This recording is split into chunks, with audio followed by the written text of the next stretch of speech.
Bluebird Live. I'm Kevin Corey, founder of Bluebird, joined today by my co-host Shannon McNeil and our very special guest today, Holly Rexin.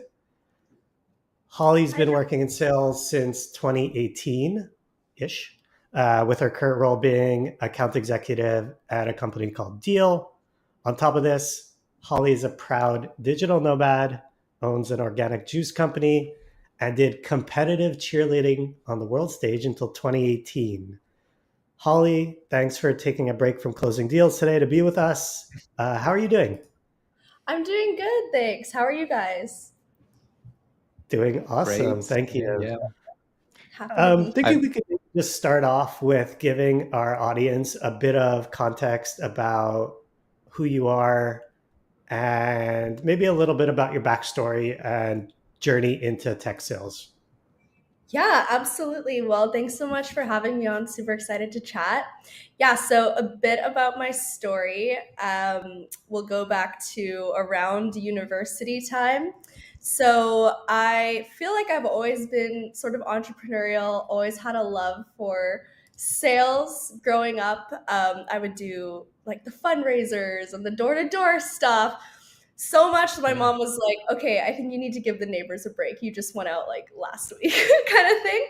But I think a lot of students, when they are graduating, they're sort of just told like the natural thing, go to school, get a degree, get a job. And so I just thought, okay, well, what job makes a lot of money? And I was like, I'll get into the medical field because I want to make a lot of money.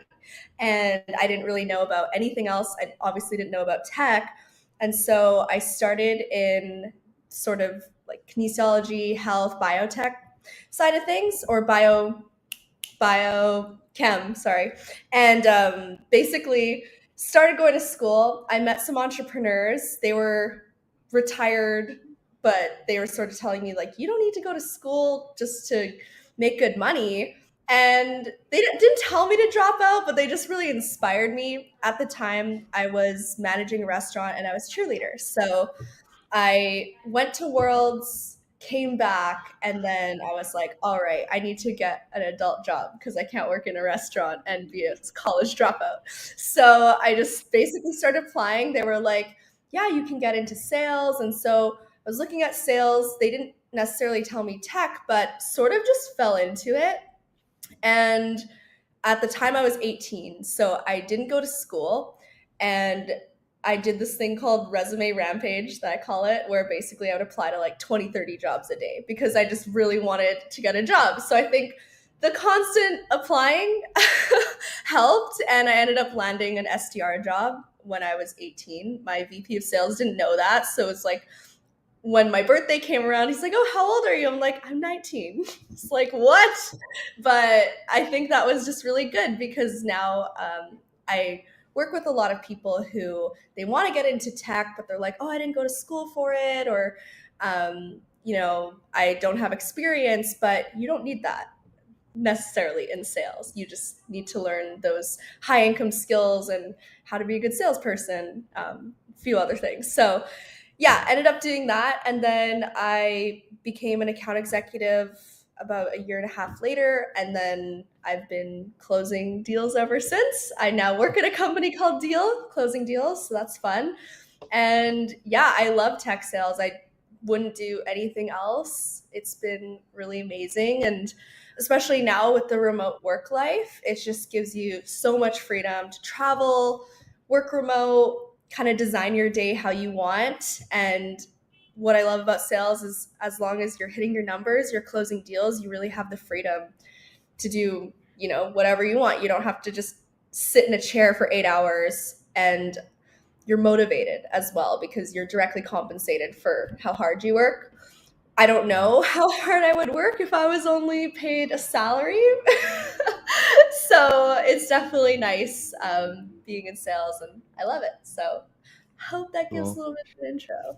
Yeah, I have a question. I want to know more about what Worlds and cheerleading is like before we go anywhere. That is sounds awesome to me. What goes on there?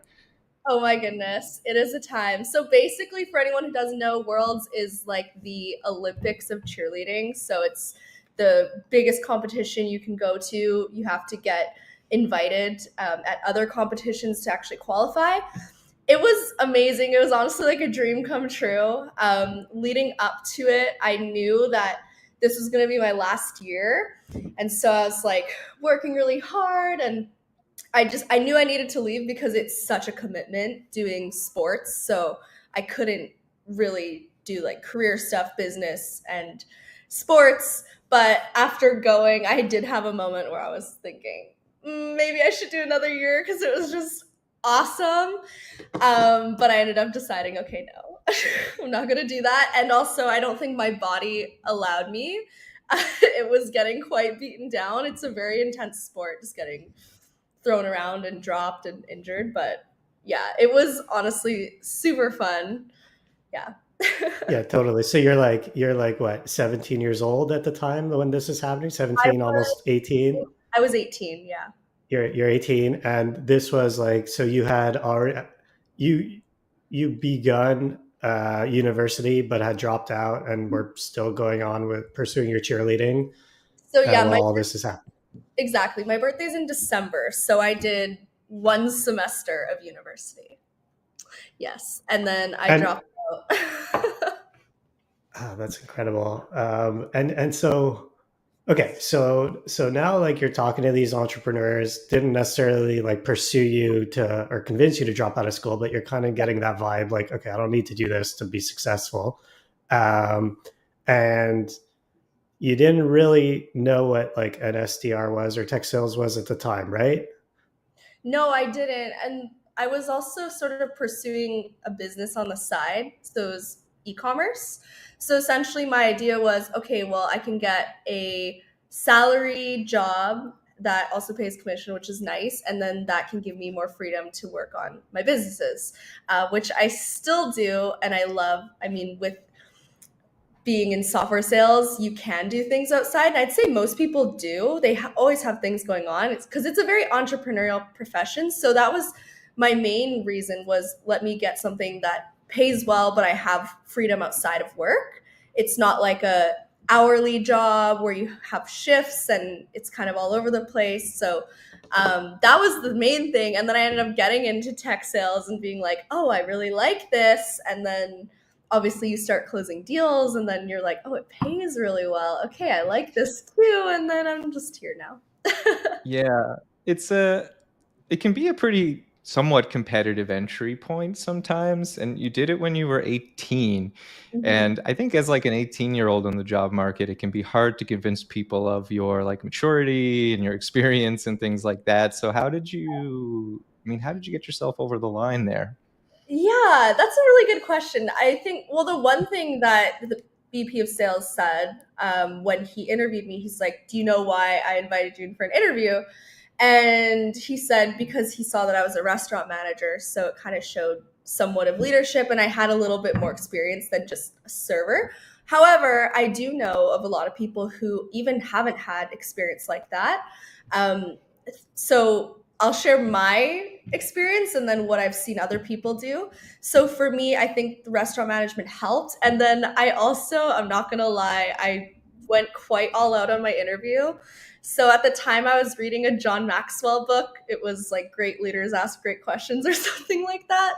And I basically compiled a list of like 10 questions inspired by the book. It was like, who should I get to know, or what kind of things would you recommend? Like, and so basically he asked me all these questions. Then at the end, he's like, do you have any questions for me? And I'm like, in fact, I do. And I like pull out Here we a go. notebook. I'm like, all right. And I think that just kind of sealed the deal. And I got an offer on the spot. But I've learned a lot of things now. What I love about tech sales is it just directly aligns, or even sales in general, but it aligns exactly the prospecting side of how you should go after a job. So there's some things that I recommend, especially to people who don't have maybe a network or experience, and how you actually stand out. Because if you just have, let's say, maybe a background in restaurants, you don't really have any formal education or sales experience, you need to find a way to just actually stand out versus being a piece of paper or maybe an applicant tracking system that just filters you out. So some of the main things that I would recommend to people, first of all, go through your entire experience and write down everything that would relate to sales in some way. Because you may not think, oh, well, I worked at a gym is related to sales, but a lot of the time you're doing customer relationship management, you're doing promotions, you're signing contracts, you're upselling people. Like there's actually a lot of things that relate to sales, but you need to learn, and this is what sales is as well, as how to kind of draw those connections. So you would be surprised, actually, you probably have something related to sales at least. You could also take some sort of course like Bluebird, for example, or learn high income skills that relate to sales. So if you don't have experience necessarily, or you don't have education, you can actually teach yourself, and it shows that you are invested in learning and in getting into this career. So that's another thing I'd recommend. And then when you're actually applying, I call it job prospecting. So essentially you'll go through these companies that you want to get hired at, and you're basically going to prospect people at the company in sales that would potentially be your manager. So for example, I might look at Journey Education and go, oh, Shannon, he's sales manager. Add him on LinkedIn. Try and get him to connect with me. Maybe that's through engaging with his LinkedIn, liking, commenting, doing stuff like that. And then he'll add me back. Then you would send maybe a video like a Loom or a Vidyard and basically just introduce yourself.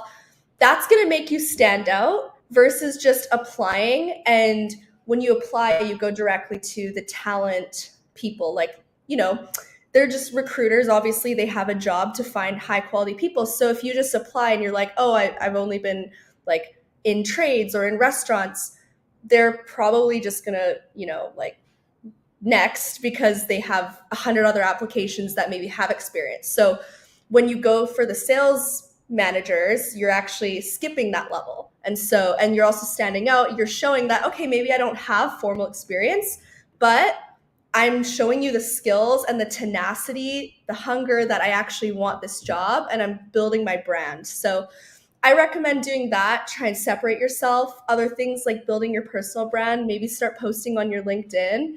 Make sure your LinkedIn looks really nice and put together. And when people click on it, it's not just like no profile, and because that's not going to help you get a job either. Also, you should know LinkedIn is like the number one place that you get a job for tech sales. So a lot of people, they don't use LinkedIn in other industries. So make sure that looks really good. And then that's how I would recommend someone who doesn't have experience actually get a job.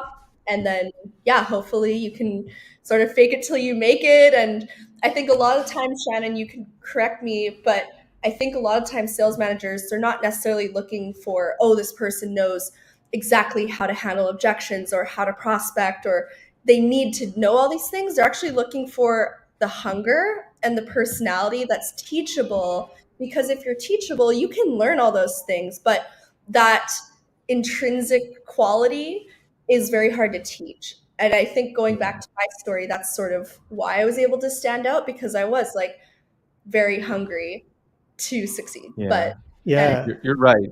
Yeah. I was, I was actually thinking about that as well when you were talking about just competitive cheerleading, and I think like I was wondering, do you think it's your, it's just in your nature to be? Were you always very competitive? Doing competitive cheerleading, and then, going into sales, even though they're very different things, you are competitive by nature, and do you feel like you absolutely need that, in order to be successful in sales?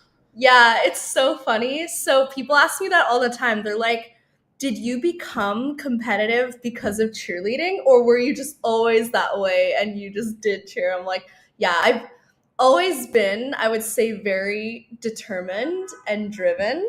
My mom used to get me to do affirmations, and those are some of the things I'd always do. So I don't know if maybe this happened from a young age, but I think, yeah, I sort of found things that I can apply myself and work hard and win.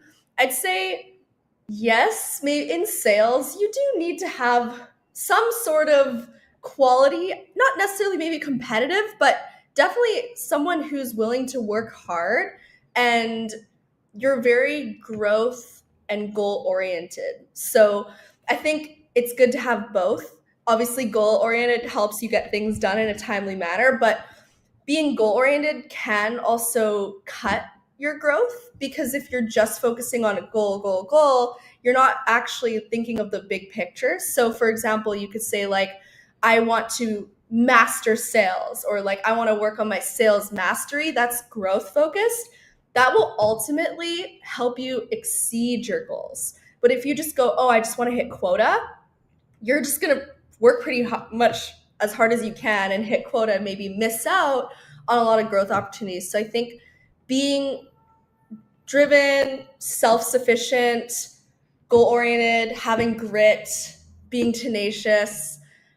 You don't have to be super outgoing and extroverted like me. People have this problem all the time, I think, with sales when they're thinking about getting into sales, and they're like, well, I'm not like super outgoing. And okay, I'm not going to say if you hate people, you're going to do good in sales. Like, you do have to somewhat, get along with people, but there's so many different personalities on the salesperson spectrum, and you can all bring a really amazing take on how you work with clients. So for example, for me, I'm definitely more of a relationship seller, hard worker. I really do build a good relationship and trust through, having a personable sort of relationship, and like getting them their answers on time, and just being very light and having fun as much as I can, but also still sort of like challenging them when needed.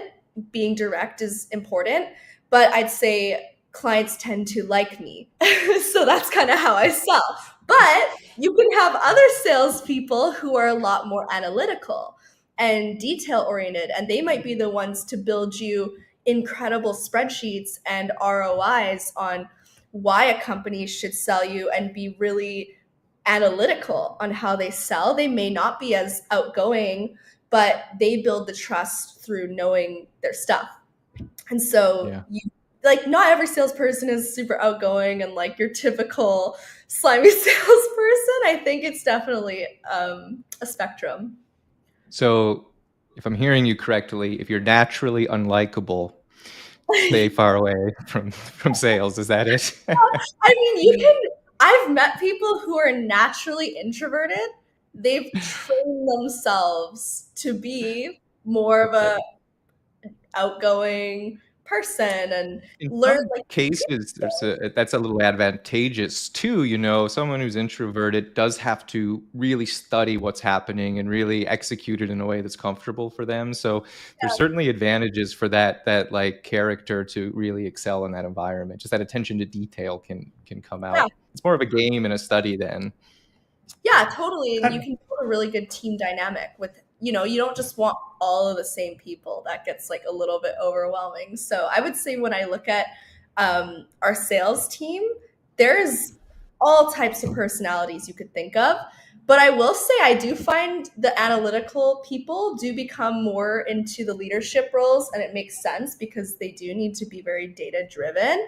I personally don't like spreadsheets, don't like Salesforce reports.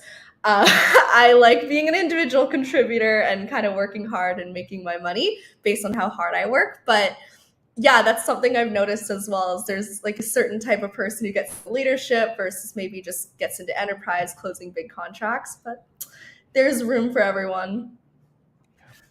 So what's like a day in your life? As a sales, you're an AE now at Deel. What's your typical day like?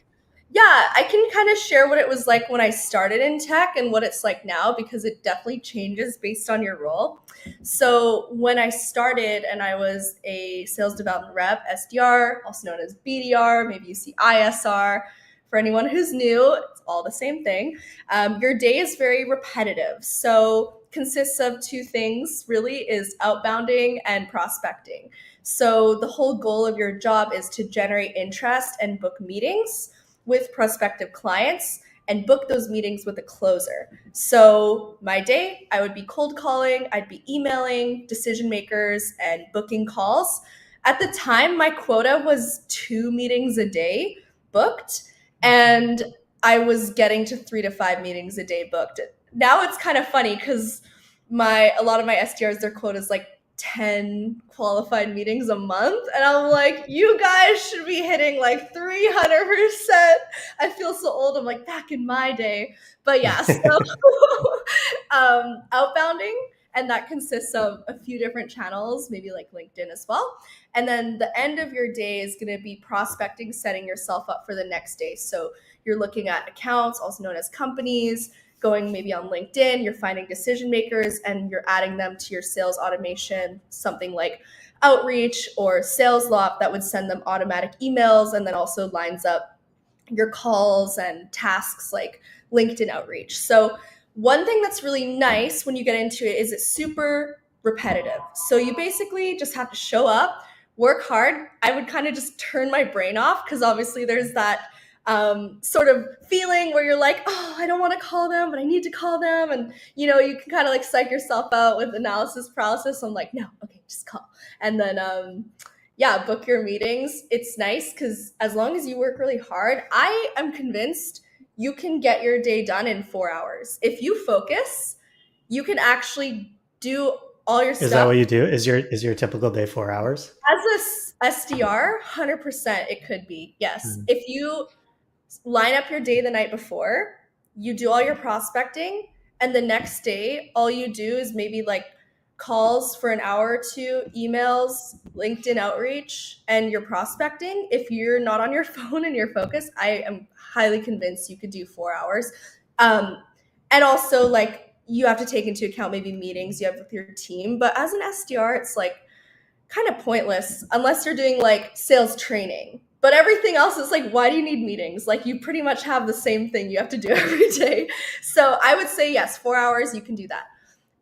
Then when you become an account executive, what's interesting is with an SDR, it's like a daily grind of doing the same thing, but it was less stressful, if that makes sense. It's kind of like, okay, every day I make my calls, I book my meeting. Yeah, you do have like a goal every day that you have to like make this many calls, book this many meetings. But like you close your laptop and that's it. Like you're not working with clients, they're not emailing you like, hey, you have to fill out this questionnaire and stuff like that, or you have problems with legal. It's like very much just repetitive. You grind, you get out maybe in like 9 months, a year and a half is typically, I'd say, average. And that's great. Account executive, you're now managing a book of business, you're closing deals, you're upselling accounts, and then there's everything in between when you're closing a deal. So you're, answering clients' questions, you're doing multiple follow-ups. You get into more strategic deals where you're doing multi-threading. So maybe you're speaking to the HR department in some calls, and you're speaking to finance another one, and legal, and you're going through procurement. So you become more of a project manager, and you're sort of just getting all the right people in the room, and you're trying to move the deal along. So your goal of every call is like getting closer and closer to the close. What do we need to do to close this deal? What am I missing? And it's just a lot more of strategy, and you're playing chess, not checkers. So I would say definitely it's more stressful because now you've got a lot more moving pieces. There's a lot more to think about. And it's much less repetitive because you might have your demos with new clients, but then you've got all these random calls that come up. You've maybe got an emergency with an account. They're having a problem with their domain, and then you need to get backend involved. And there's just like all these things that might come up, and admin, managing your pipeline, doing follow-ups. So there is a lot more skill that goes into it. For me now, what works really good is time blocking. So I like to start my day off early when no one bothers me, no one's emailing, no one's messaging me, and I like to do what I call deep work. So this is the things that are sort of the hardest to do. Maybe it's strategic outreach to an account I'm trying to close. So I go on LinkedIn and I'm prospecting decision makers I want to loop in, or putting together a in-depth proposal or some sort of project, we have things, maybe like a really long questionnaire I have to fill out. So things that take the most brain focus, I want to do that in the morning. It's kind of like working out in the morning, get it out of the way, you don't have to think about it. So I do that. And then the rest of your day as an account executive is kind of up to your clients, because they can book, an SDR books on your calendar. So it's hard to say, oh, every day at this time I do this and all those things. I did start time blocking for lunch, just to have like 30 minutes at least that I can, always have every day. It doesn't get booked. But other than that, I'm doing my demos, and outside of that, answering my emails. And then there'll be many different systems you can use. I personally like a system called Deel, and that's how I manage my pipeline. So basically, all of my active accounts that I'm working, I need to follow up with them. So I need to stay on top of those, make sure that I'm consistently reaching out and trying to close the deal. So I would say that's my day. And then also, of course, I highly recommend, when you become an account executive, to continue doing outbounding. There's going to be certain companies that require it. So when you're an SDR, that's your life, is doing outbounding. A lot of people become an account executive. I was guilty of this as well, been guilty of it for sure. And now you start getting inbounds, companies coming to your website, booking a demo with you. You don't have to do any work. You've got SDRs working for you. They're booking demos. You're like, all right, this is great. I'm just going to sit back, take these demos. But I do believe that what sets you apart, even if you are really well fed and you're getting meetings every day, the people who do a lot better are the ones who outbound. And you don't have to outbound the way that an SDR would do, where you're maybe what we call spraying and praying, where you're adding 1,000 people to an automatic email sequence and hoping someone replies. Not the best way. But as an account executive, you might prospect your closed clients' connections and see, oh, what decision makers are they connected with? Or you might go to their LinkedIn and see, oh, they liked this person's post. That person is a CFO at a company I've been prospecting. It might be, strategically going after like a small list of accounts, not going like, oh, these 200 accounts, I want to close them all, but maybe make a list of like 20. And you're going into these accounts, you're finding common connections with decision makers at your company, seeing who can give you an intro. Maybe you're working with an SDR and you're doing some sort of strategic approach. But outbounding is key. And especially, I'd say, in this economy where the market isn't so hot, I think you do need to be doing everything you can. And the last thing I'll say on that as well is it definitely shows, once again, that tenacity and sort of, I think it speaks volumes to your leadership and managers when they see that you're actually going above and beyond, when, okay, maybe you can hit quota just getting inbound, but you're actually going the extra mile and you're working harder. I think it definitely does help you out in the long run, at least. Awesome. I really want to explore something like you said before. You mentioned, like, obviously, like when you become a BDR for the first time, it's a grind. It's just like keeping up, might even be the challenge. But you said like you need to have two mindsets. You need your hustle as a BDR, but you also need to be growth oriented and thinking about what's next. Because if you don't do that, it may never come. And you may just kind of be left wanting. But I guess how do you start to prepare for that transition, and what do you need to be thinking about and considering, and how does it look, when it starts to happen? Yeah, when you're getting promoted from a BDR to an AE? Yeah. Yeah, absolutely. Well, this is one of the things that I love and I take a lot of pride in. With the SDRs I work with, I know everyone's goal is always to become an AE. So I've seen this happen many times. So number one is you're not going to be considered to be an AE if you're not crushing your quota. So if you want to get promoted, the number one thing you should focus on is exceeding your target above everything else, because that's going to be what actually gets you in the door. Once again, it's just like becoming an SDR. All of the things you need to know as an AE, you're going to learn.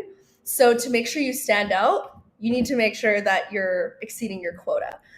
Other things that also help you is teamwork. So I would say take on a project here and there, do a team training, work with other departments, or find something that's not working and fix it. So that helps you sort of build your resume internally as well. Because, yeah, you're hitting your quota, but you can also say, oh, I led this training with the AE team. Because SDRs teach us just as much as we teach them. I learn because you guys every day you're doing outbounding. So as an AE, like I said, you got a lot of other things. You always need to brush up. Like we get rusty on our cold calling skills and whatnot. So, maybe it's doing a training with your AE team and showing them, hey, these are the sequences that are working, or this is what's working with outbound calling. There's so many different things. I would say, obviously, do your job, and then with your extra stuff, work on other projects. Maybe work with partnerships and get like a really good lead list going. Seeing who you can prospect through there, just like being strategic and creative. So that's going to set you up really well. I'd also say find an account executive that's doing really well, maybe who's been promoted, and learn from them. Get them to mentor you. So that's going to help you for one, because you guys can work together on accounts. So maybe you can strategically outbound certain accounts. So you can bring in meetings. They're probably going to qualify them for you. They're probably going to close them. So you're also setting yourself up more for success, but you're also learning from someone who can help you internally, maybe give you some advice on how to get promoted, but learning from the best is key. And then, yeah, when you're actually, interviewing, I would say it's good to learn the product, definitely. And that's something you can learn from your AE as well. I think as an SDR, ignorance is bliss. The more I knew as an SDR about the product, I felt I had to filter myself more. So it's like, if you know all the ins and outs, you can talk to the client and basically they can tell you if they're interested or not on the spot, and it might be harder to book them.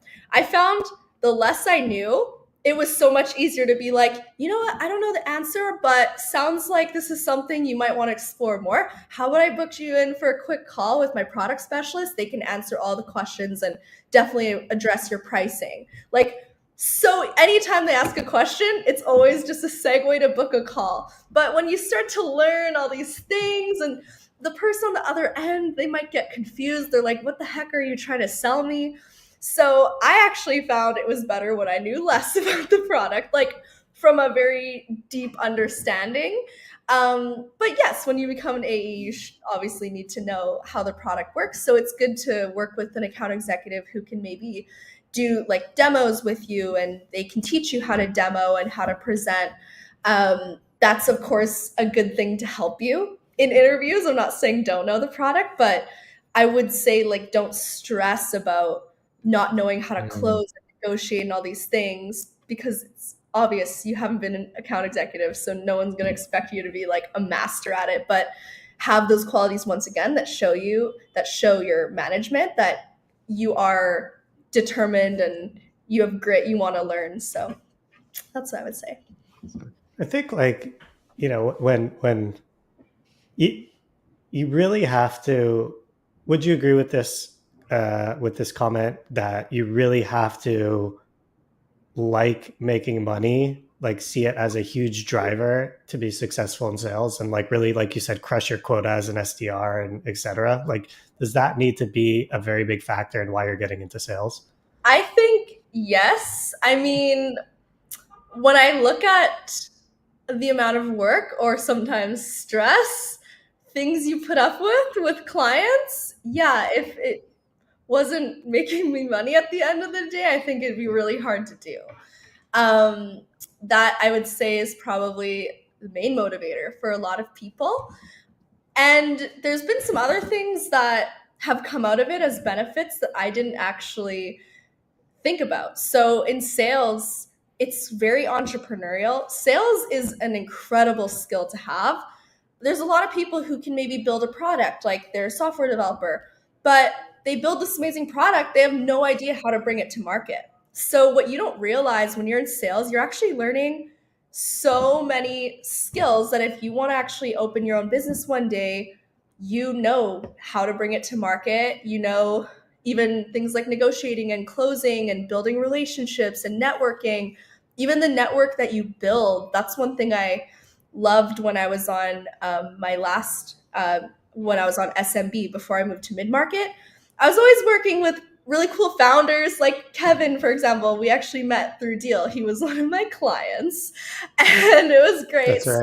So, yeah, I mean, you build this incredible network as well. So maybe in the future, if you do want to do your own thing, you've got awesome people you're connected with.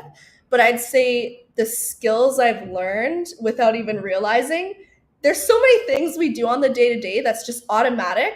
And I tell my friends about this, and they're like maybe they're trying to negotiate for a job or something, and I'll give them advice. They're like, how do you know this? And I'm like, oh, you kind of realize, yeah, I guess I do this every day. So I'd say that's been a really awesome benefit that's come with it. And now I've gotten more motivated in sales to actually be better at sales because of those skills that you learn and the experience that you get. But I think, yeah, for sure, money is like money is the motivator,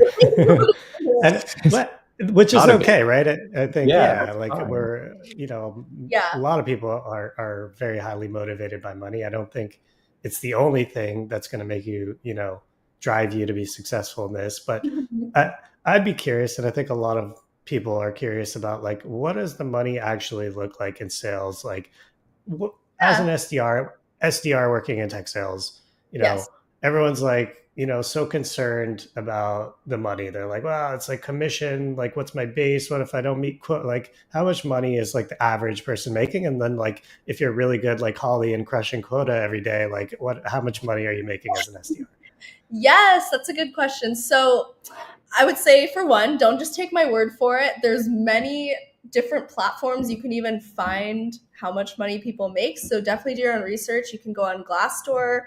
There's a really good website called RepView that also gives you ratings for companies and can tell you how good this company is to work at as a salesperson specifically, whereas Glassdoor is like company kind of as a whole. So I would say look into that.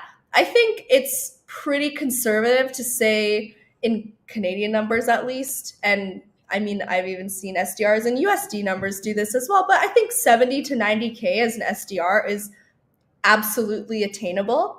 Now, you will have companies tell you OTE. What is OTE? It's on target earnings. So that's the combination of your base salary, which you're always guaranteed, plus the commission that you'll make based on how well you do. So if you were to hit 100% of your quota, you would get the OTE, which is whatever they might tell you, 70, 90K.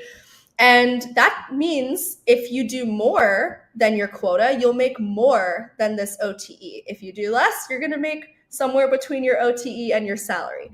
So something that I recommend when people are interviewing is don't just ask like, oh, what's OTE? I would ask, what percentage of the team is exceeding quota? What percentage is not? What is the top percent of your sales team making? And they can tell you, like, on a yearly that, oh, this is how much they're making with their quota attainment. So then okay, if I work hard and I believe, like, I know that I'm a hard worker, so there's people who are actually making this. All right, and if that sounds like a good enough amount, then you can go for it. But sometimes companies will tell you, like, oh, you can make 90K, 100K your first year, and then it turns out that the product is not very good and you actually don't make money. So another thing to think about as well is sometimes OTE is just OTE. It's just literally a number, because if you're at a company that the product is not good, it's going to be hard to sell. So when you're thinking about going into a company, you have to actually think, okay, is this a nice to have or a need to have? Especially in this economy, if it's a nice to have, it's going to be the first thing that procurement's going to go, no, finance is going to go, no, we don't need it. And if it's a need to have, whether the economy is failing, they still need to, for example, pay their employees, or they still need to use an accounting software or something that's like or accept payments online. Like there's so many things that, okay, they need to do this, so I will always have a job. That's also nice because it's a lot easier to sell. You don't have to necessarily maybe educate someone on, oh, this is like what this new industry is that no one has heard about. It's actually nicer to be maybe an industry people are aware of, they know they need it. Also, look for a company that is if you can, the best player in that industry. Once again, it's just going to be a lot easier to sell, and you're here to sell a product. So you need to actually believe in it, that it's good, and you want to set yourself up for success. I wish I knew this when I started. Luckily, I did work at a company that was a need to have. It was a payroll software, so everyone needs to pay their employees. Best in the industry, debatable, but questionable. Yeah, no, that's such good advice because yeah, you're right. Like if I, as a business owner, like I'm looking for payroll solutions, you know, there's like one or two like really key players, and like I'm going with them. Like I'm not even questioning the other player. I don't even care what the price is of the other person. Like it's just not happening. So I yeah, could see being a sales rep at that company is going to be real challenging. You basically have to sell to the people that don't even know the other people exist. exactly. So Holly, I have a question. So, if you don't mind, you mentioned, look, there's always a lot of BS OTE in like job ads and stuff out there. It's all over the place, and yeah, but I guess like you mentioned like, oh, if you land in a bad product, it's hard to sell. But if you're like an AE starting out, how do you know the difference between, or a BDR starting out, how do you know the difference between a bad product or I'm just really bad at selling? Like, yeah. how do you figure that out? It's That like is a good yeah. question. And that's actually why I think like it took me some time to learn. And this is why it's so nice when I can help people not make those mistakes. But there's a couple of things you can do. So for one, before you're actually applying, you can do market research. So you can look at this company online. You can go to a website like G2 or Crunchbase and you can find their competitors. You can look at reviews online and you can see for yourself what are people saying.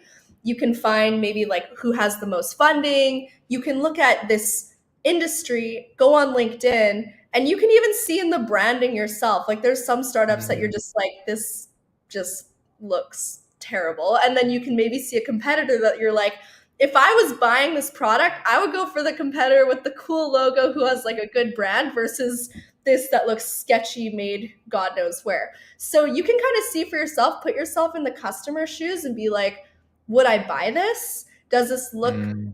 Like look at recent news and see, did they get funding? Like have they rolled out a new product? Things that show this company is growing. You want a company that's growing. You can even look on LinkedIn and see how their headcount has grown. It's good to see if they're hiring versus if they're shrinking. Red flag, red flag. So you can actually see for yourself before. You can even go on the website and look, maybe try and see like photos of the product and demos of the product on YouTube. I think that for what is just like the easiest thing, think about customer. Then second, ask someone in tech. Like I think as you're in tech for a number of years, you first of all know the industry. So you can be like, oh, that's a good company. I've heard good things. Or you can just look at it and be like, yeah, personally, I wouldn't work there. Like if you're considering, maybe I'd work somewhere like that. And then, like I said, RepView as well. You can actually go on there and you can see what salespeople at that company are saying. So you can actually see what their experience. You can see if they've said, "Oh yeah, I've been closing, I've been hitting quota. It's a great culture. It's an awesome product." Or you can see reviews that are like, "This product sucks, doesn't do what it says it does. Everyone's unhappy." Like I would say those three things, you can actually find a really good company through that. Awesome. You bring up a lot about like supporting people into Mhm. like their job. I think you mentioned a little bit about helping BDRs become AEs, and you told us a little before that you're passionate about helping people find like their dream jobs and things like that. I mean, when did this sort of become a thing for you, and how is it sort of taking shape now? Yeah, I think it's like because there's not much of a barrier to entry. It's not like I'm a surgeon and I'm like, oh, come, it's really easy. You just need 12 years of school, you'll get right in. Like with tech sales, I think if you follow a formula, you're consistent, you can get into it and be successful in quite a short amount of time compared to other industries. So I'm so passionate. I think for one, because of the lifestyle it provides me, I get to travel, I'm a digital nomad, it's super fun. And I mean, there's lots of people who are looking for freedom. Everyone wants to make more money. So I'd say people who are looking for that change, I'm always really passionate because I did that too. I didn't go to school, I didn't have experience. So for me, it's like, I know I did it. You can do it too. Yeah, I think I've just kind of always been passionate that way, but whatever I've been doing is like, I'm always, well, for tech specifically, quite a proponent. All of my friends, I've either tried to get them into tech or gotten them into tech at some point. And yeah, I think just I need more friends who are working remote. So maybe I'm just lonely. Wins. Yeah. In your life, you just want wins everywhere all the time, whether it's at work, among your friends. It's pretty, it's a consistent quality for sure. Thank you. Yeah. Such a hustler. So you did mention that you're a digital nomad. What does that mean? Like, do you not have a home base? Are you just traveling the world while working at Deel all the time? Or I guess Deel also encourages it as a global HR kind of solutions. Just tell us a little bit more about that, because I think a lot of people, that's the dream. They're coming from like, I work at Starbucks, or I work here, and it's like literally I got to drive to work every day. I want to, be able to work from my laptop wherever the hell I want. Yeah, so before I got into tech, I was commuting 3 hours a day to get, at the time I didn't live downtown, so I was commuting to get to my restaurant, downtown Vancouver, and I calculated, I'm like, I'm spending almost an entire day a week on transit. This is ridiculous. So working remote, there's so many things. Obviously, yeah, you don't have to go into an office every day.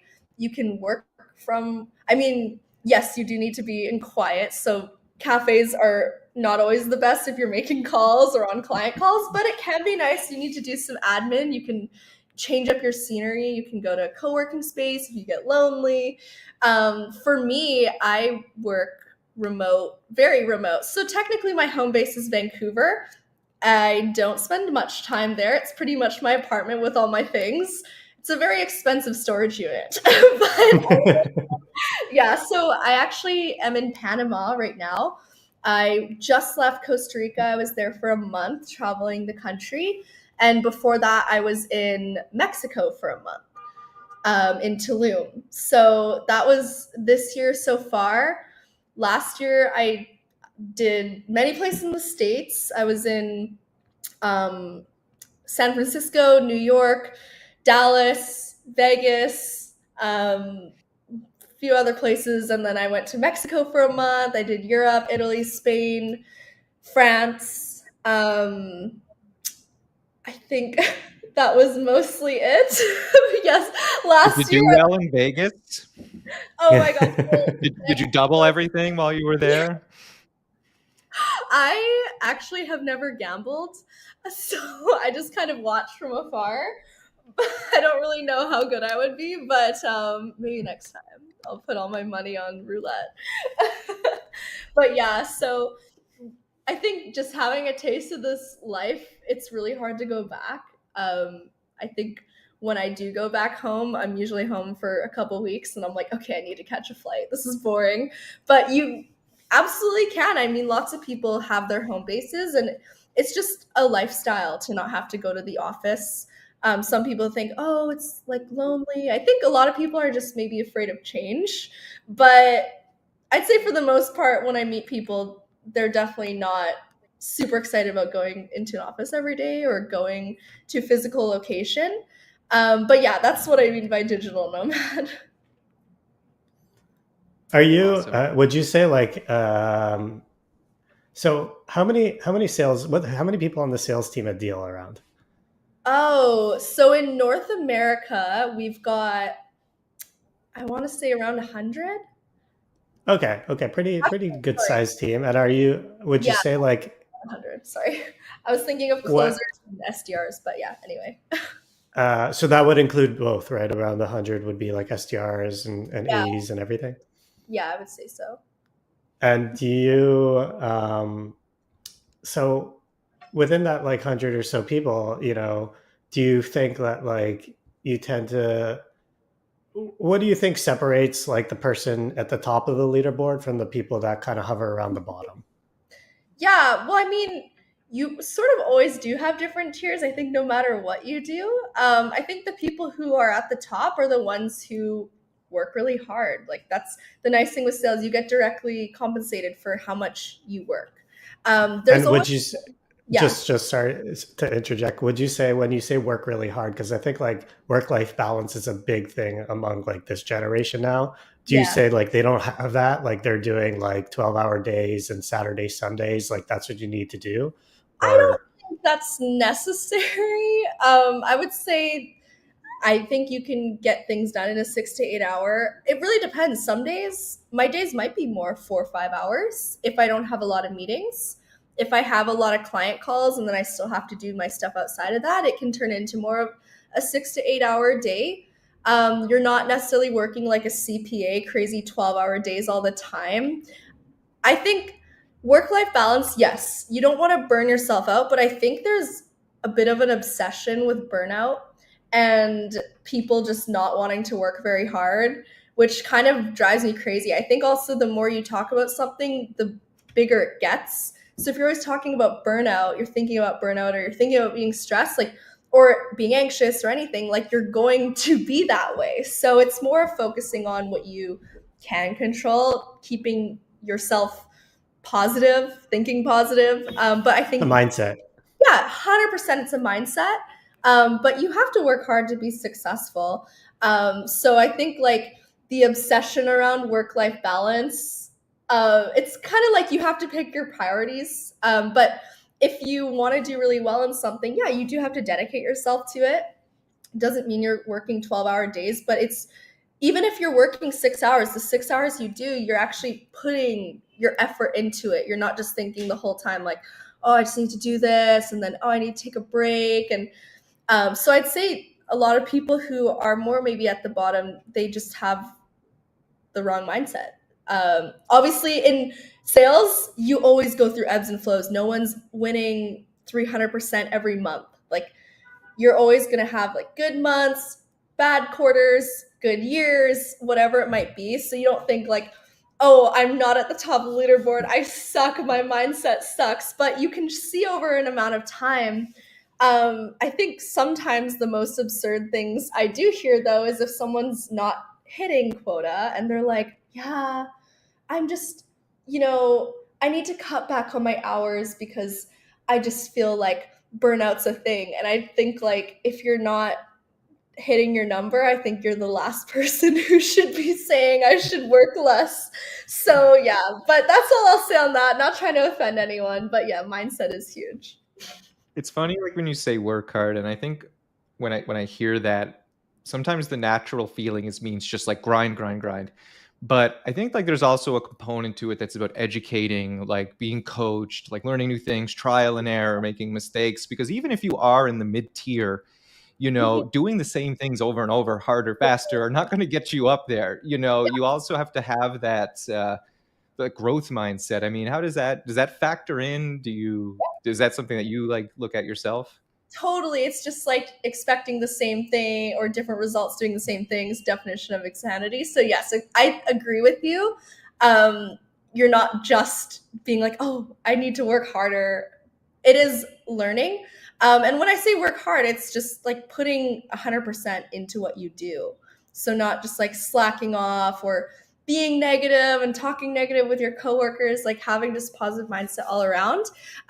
For me, some things I love is looking at the people who are better than me and learning from them. So if I'm on like the small medium business team, I'm talking to the mid-market reps who are doing really good. If I'm on the mid-market team, I'm talking to the enterprise reps, or I'm talking to the ones on my team who are crushing quota, who've been there longer, who have more experience, or even that are doing something and they're better at it than I am. So learning from your peers, I think, is really huge. And then finding even sales mentors. Like for me, I found like a female sales director, and she's been my mentor, and she's amazing. And you might see someone on LinkedIn or whatever it might be, but learning from people who have gone and there's somewhere that you're not and that you want to be, I think that's the best way, is just like that one-on-one connection. And then you can do other things like courses, podcasts, books, YouTube. Like there's so many things you could do to be growing yourself. Even listening to call recordings of other reps and trying to learn from them. Oh, what I like how they said this, or what kind of emails are they sending. I think always just being in the student mindset, yeah, for sure, it's what's gonna definitely put you ahead in the long run. Cool. Guess we're getting close to the end here, and I wonder, and Kevin, you can sneak in a last question too, but I wonder if, like, when you start something like a career like this, it's not like it's a well-advertised career. It's not like you're in middle school and you're like, oh, I'm going to be a tech salesperson. You kind of just land there somehow, and I that's the story I hear over and over again. It's almost feels a little bit random for folks. But was there like an aha moment for you, like when you started this career, where everything just kind of clicked and you said, yeah, this is it. Like, I can make a lot of money. I can do well here. Like, what was that for you? Yeah. Well, it's funny because I didn't know about tech sales, and to be honest, even when I had my interview, I'm not the person you should copy in how I did that, because I didn't even know what the company did, really, like what I would be selling. It was very much like, I just want to be in tech sales. But I think I remember right away finding out what an account executive was. And for me, I was like, that's what I want to do. Because it was just like another level to grow into. So I was like, oh, there's something beyond this. Okay, I want to do it. And then that just became my goal. So I think right away I saw the vision of where I could be, and I was hooked. So yeah. What's your goal? What's your next goal now? Like, you're an AE. What's next? Yeah. Well, so when I started, I was like, I want to be a VP of sales. I want to do management, but I didn't really know what I was talking about back then, because I think there's like two ways you can go for sure. One is, you become like a salesperson, you're doing really good, maybe closing really big contracts, and you're an individual contributor. So you only have to worry about yourself. Yeah, I would say it is higher stress because it is just you. So if you have a bad month, it's your neck on the chopping block, or your bad quarter, or your bad year. Like, it really does show. But if you're doing really well, like I said, you're making exactly how much work you put in. Management, now you're accountable for a team. You need to lead a team, develop them. Now your destiny is based off of everyone else's hard work. And obviously you can train and develop them as much as you can, and you can be amazing support, but at the end of the day, you can't do their job for them a lot of the time. So, having to choose the right team. And then you also have, people above you who are maybe breathing down your neck, like, hey, asking you things, you have to go to your team. So it's just more of like, what do you thrive in? Are you more into like leadership and management? I think for me, I love leadership. That's why I focus more on like mentoring people and teaching them, because for me, I get a lot of fulfillment out of that, but I still love being an individual contributor. For myself, I definitely see myself growing into closing larger contracts, like eventually enterprise would be where I'd like to go. I may end up going back to SMB, because that's like a very quick, fast transactional close, and it can be really fun. You can make really good money. The higher you move up, the bigger the deals are. So there's definitely potential to, even make $1 million in a year, enterprise reps. But obviously to close a deal, you're looking maybe at a year plus sometimes to make one big commission check. So there's a lot more work that goes into closing that deal. So it's just kind of, where do you thrive? But I'd like to go there to at least see what it's like, and then I'll make my decision where I want to go. Awesome. Last question. We'll wrap it up. Where can people find you if they want to connect with you? Where can we buy your juice? How can we reach out? Yeah, so I am on LinkedIn and Instagram. I post a lot about tech sales and whatnot. So you can find me on LinkedIn, Holly Rexin, my name on the screen. And then Instagram is Holly_Rexin. And yeah, you can find me there. My juice company is based out of Vancouver, BC. So if you're there, there's a nonprofit side of it that goes into building wells and funding education in less fortunate countries. So yeah, that's called calijuiceco.ca, but it is only for Vancouver. So if you're not there, I'm sorry. Maybe one day we'll be in your city. Awesome. I've got before we go, I have a title for your book. It's going to be Gear Squad to Geek Squad in 90 days. That's what we're going to do.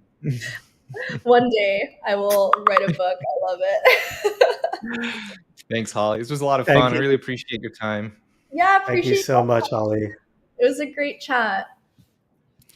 We really appreciate it, and hope everyone else enjoys this episode, and we'll see you next time. Thanks, everyone. Take care, everyone. Bye.